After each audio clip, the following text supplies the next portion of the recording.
Timu ya Yanga Africans ina siku 52 za kuandika historia kuwa timu ya kwanza Tanzania kutoa mataji 4 ndani ya msimu mmoja, ikiwa itachanga vyema karata katika mashindano matatu tofauti ambayo inashiriki.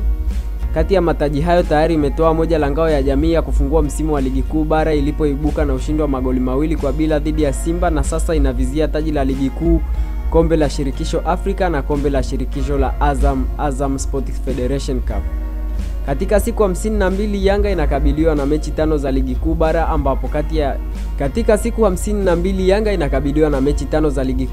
ambapo kati ya hizo ikipata ushindi katika mechi 2 itatoa ubingwa, na baada ya hapo itakuwa na mchezo wa nusu finali ya Azam Sports Federation Cup dhidi ya Singida Big Stars, ambao kama itaibuka na ushindi itatinga finali ambayo imepangwa kuchezwa Juni 3. Kibarua kigumu zaidi kwa Yanga ni kutoa ubingwa wa kombe la shirikisho Afrika ambalo kwa sasa ipo katika hatua ya robo finali ambayo imepangwa kukutana na timu ya Rivers United ya kule nchini Nigeria, na kama Yanga ikipenya dhidi ya Rivers United itakutana na mshindi kati ya Marumo Gallants ya Afrika Kusini na Pyramids katika nusu finali ili kuisaka hatua ya finali ambayo shirikisho la mpira wa miguu Afrika limepanga mechi zote 2 kuchezwa mwishoni mwa mwezi Mei na mwanzoni mwa mwezi Juni.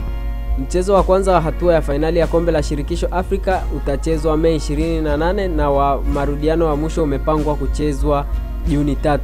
Kwa sasa Yanga na Simba ndizo timu ambazo zimewahi kutoa idadi kubwa ya mataji ndani ya msimu mmoja, ambapo kila mmoja aliwahi kuchukua mataji matatu, yote yakiwa ni ya mashindano ya ndani. Katika msimu wa 2015-2016 Yanga ilitoa ngao ya jamii, ligi kuu na kombe la shirikisho la Azam, na Simba ikafanya hivyo mara 2 ambazo ni msimu wa 2019-2020 pamoja na msimu wa 2020-2021. Akizungumzia hilo, kocha msaidizi wa Yanga Cedric Kazi alisema ratiba iliyo mbele ni ngumu, lakini watapambana kuhakikisha wanaweka historia ya kutoa mataji hayo. Malengo yetu ni kufanya vizuri katika mashindano ya ndani na yale ya Afrika, na kote hadi sasa tunaonyesha mwenendo mzuri. Ratiba ni ngumu na tunalazimika kucheza mechi nyingi ndani ya muda mfupi, lakini tutajitahidi kukabiliana nayo ili tuweze kufanya vizuri, alisema Kazi. Nyota wa zamani wa Yanga Africans Abedi Mziba Tekelo alisema kuwa uwezekano wa Yanga kutoa mataji hayo 4 upo ikiwa benchi la ufundi wa wachezaji na viongozi watajipanga vilivyo. Sio jambo rahisi, lakini linawezekana ikiwa kila mmoja atatimiza vizuri majukumu yake. Mpira kwa sasa umebadilika na Yanga ina kikosi kizuri ambacho kikiandaliwa vizuri tunaweza kuandika historia. Soka letu limekuwa na hatuna hofu ya kupambana na timu hizo zinazoonekana kubwa, alisema Mziba.